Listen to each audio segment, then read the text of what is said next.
जय श्री कृष्णा। राधे राधे दोस्तों, कैसे हैं आप? आशा करती हूँ कि आप अच्छे ही होंगे।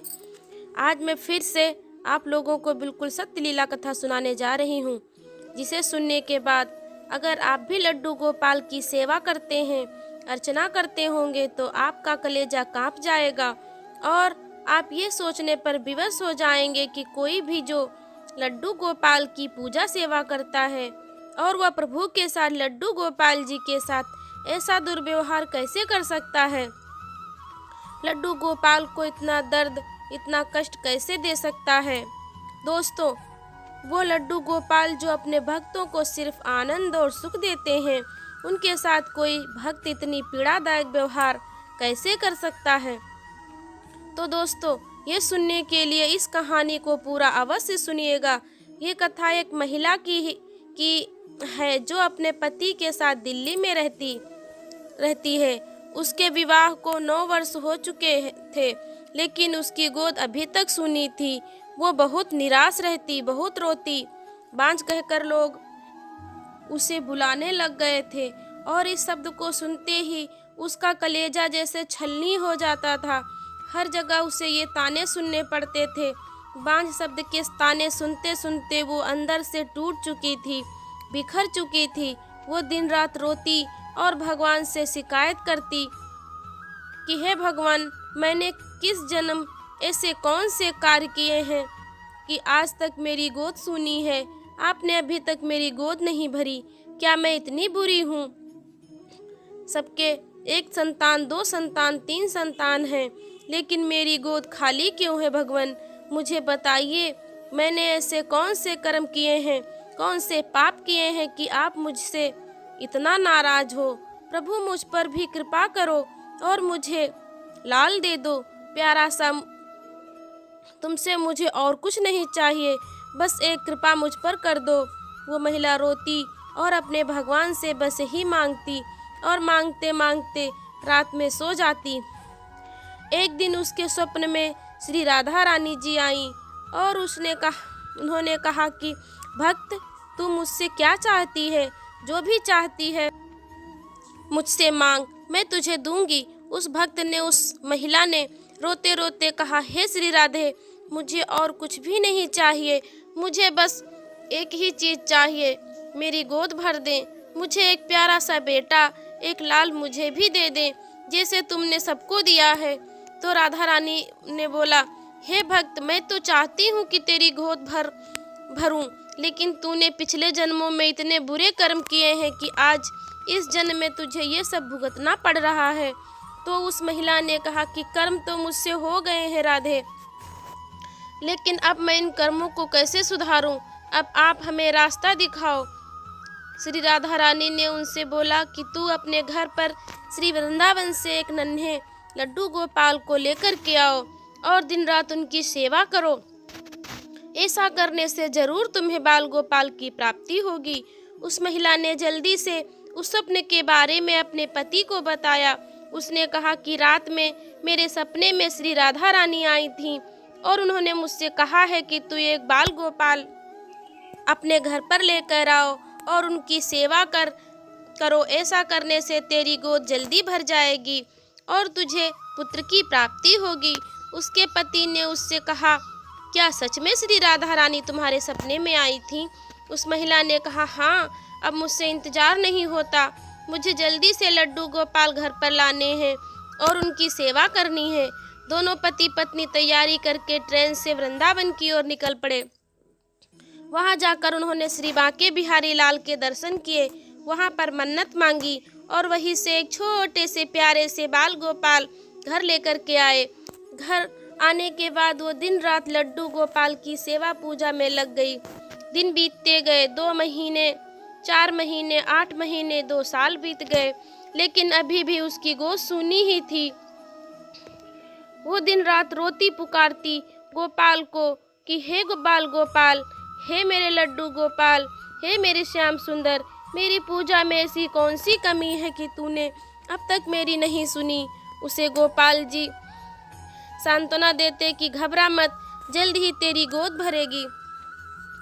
उसे फिर से राधा रानी स्वप्न में आई और उन्होंने बोला कि तू निराश मत हो, जल्दी ही तेरी मन्नत पूरी होगी। और कुछ दिनों बाद उसे पता चला कि वो माँ बनने वाली है। वो बहुत प्रसन्न हुई, बहुत खुश हुई और उसने गोपाल जी को बारंबार धन्यवाद किया।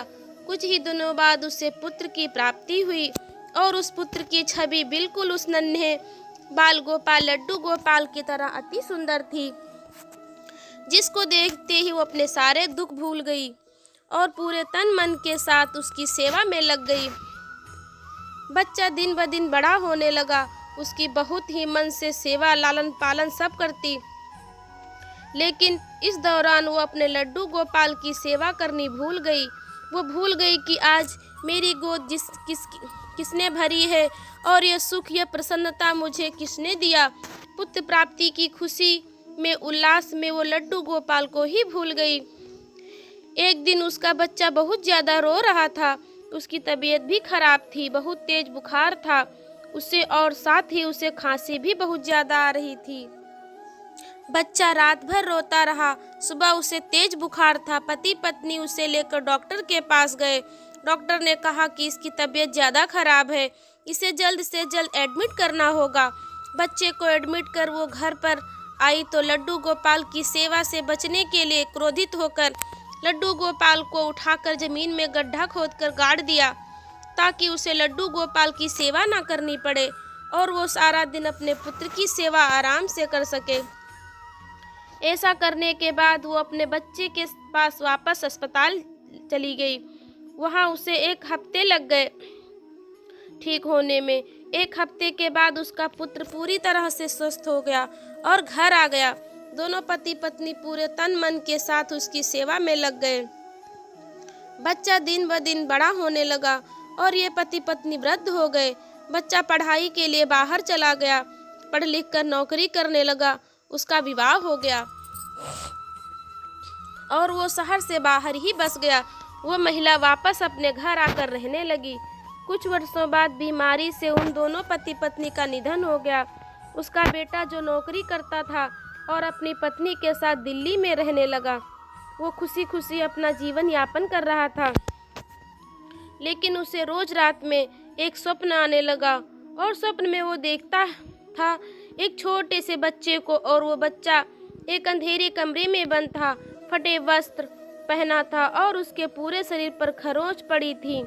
उसके दोनों आंखों में आंसू निकल रहे थे और वो रोते हुए उससे कह रहा था कि मुझे यहाँ से निकालो भैया, यहाँ बहुत अंधेरा है, मुझे बहुत डर लग रहा है, बहुत दर्द हो रहा है और मुझे बहुत घुटन हो रही है। जैसे ही सपना उसे आया, वो अचानक से उठकर बैठ गया और सारी रात नहीं सोया। अगले दिन उसने सपने की सारी बात अपनी पत्नी को बताई तो पत्नी ने बोला कि कभी कभी ऐसे सपने आ जाते हैं, लेकिन ये क्या, यही एक सपना उसे रोज आने लगा। एक रोता हुआ नन्हा सा बालक उससे कहता है कि मुझे यहाँ से निकालो, यहाँ बहुत अंधेरा है, मुझे बहुत डर लग रहा है, बहुत पीड़ा हो रही है। और उसके दोनों नेत्रों से अश्रु जल बहुत ज़्यादा गिर रहे थे। वो बहुत रो रहा था और रो रो करके पुकार रहा था कि मुझे घुटन हो रही है, मुझे यहाँ से निकालो, मुझे बहुत भूख लगी है, मुझे प्यास लगी है, मुझे दूध दे दो, मुझे कुछ खाने के लिए दे दो। रोज़ यह सपने उसे आने लगे। उसने अगले दिन फिर अपनी पत्नी से सपने के बारे में चर्चा की। उसकी पत्नी ने बोला कि तुम्हें ये सपने बार बार क्यों आ रहे हैं? तो उसने कहा, मुझे ऐसा लग रहा है कि जो हमारी माँ का घर है, हमें वहाँ पर जाना चाहिए। मुझे लगता है कि वहाँ कोई छोटा बच्चा है जो मुझे बार बार पुकार रहा है। उसकी पत्नी ने कहा, तो हमें देर ना करते हुए वहाँ पर चलकर देखना चाहिए कि तुम्हें ऐसा क्यों प्रतीत हो रहा है। वो दोनों जल्द से ट्रेन पकड़ वापस अपनी माँ के घर आए। घर का दरवाज़ा खोला तो उसे वैसी ही चीखें पूरे घर में सुनाई देने लगी। उन चीख की आवाज़ के पीछे पीछे जाते वो उस जगह पर आकर पहुंच ही गया जहां लड्डू गोपाल की प्रतिमा जमीन में गड़ी थी। और इस जगह पर पहुंचते ही जमीन से जोर जोर की आवाज़ें आने लगी कि मैं यहाँ पर कैद हूँ, मैं यहाँ पर बंद हूँ, मुझे ज़मीन से बाहर निकालो। उसने जल्दी से ज़मीन को खोदना शुरू किया जिसमें से एक बहुत ही नन्हे से लड्डू गोपाल बाहर आए। उनकी स्थिति बहुत ही खराब थी। उनके वस्त्र फट चुके थे, पूरा शरीर काला जख्मी पड़ा था और उनके नेत्र गीले थे। उनके नेत्रों से अश्रुधारा निरंतर बह रही थी। देखकर पति पत्नी दोनों द्रवित हो गए, बहुत रोए और उन्हें अपने सीने से लगा लिया। उनसे बहुत क्षमा मांगी कि हे गोपाल जी, मेरी माँ के बुरे कर्मों के लिए मैं आपसे क्षमा मांगता हूँ, कृपा करके हमें क्षमा करें। अब हम आपकी सेवा अपने पूरे तन मन धन से नित्य नियम से करेंगे। हम धन्य हैं कि जो हमें आपकी सेवा का अवसर प्राप्त हुआ। दोनों पति पत्नी उस नन्हे से गोपाल जी को लेकर अपने घर के लिए रवाना हो गए। लड्डू गोपाल के लिए ढेर सारे नए नए वस्त्र आभूषण, तरह तरह के भोग पकवान सब बनाए और नित्य नियम से उनकी सेवा में लग गए। दोस्तों, आपसे अनुरोध है कि जो नन्हे बाल गोपाल हमें खुशियाँ देते हैं, हमें सारे सुख देते हैं, उन्हें कभी भी अपने से दूर मत करिए। वो हमसे कुछ नहीं चाहते, सिर्फ स्नेह और प्रेम चाहते हैं। हमारे प्रभु इतने दयालु हैं कि थोड़े से प्रेम से ही वो प्रसन्न हो जाते हैं। उन्हें किसी भी चीज़ की आवश्यकता नहीं होती है। भगवान तो भाव के भूखे होते हैं। हमारे प्रभु ने हमें इतनी सुख सुविधाएं प्रदान की हैं, तो क्या हम उन्हें थोड़ा सा प्रेम भी नहीं कर सकते, उनकी सेवा नहीं कर सकते?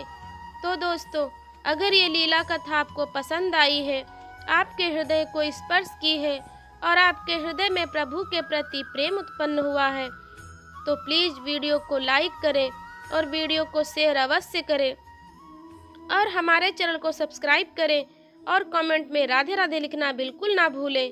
बोलो लड्डू गोपाल की जय, बांके बिहारी लाल की जय। राधे राधे, हरि बोल।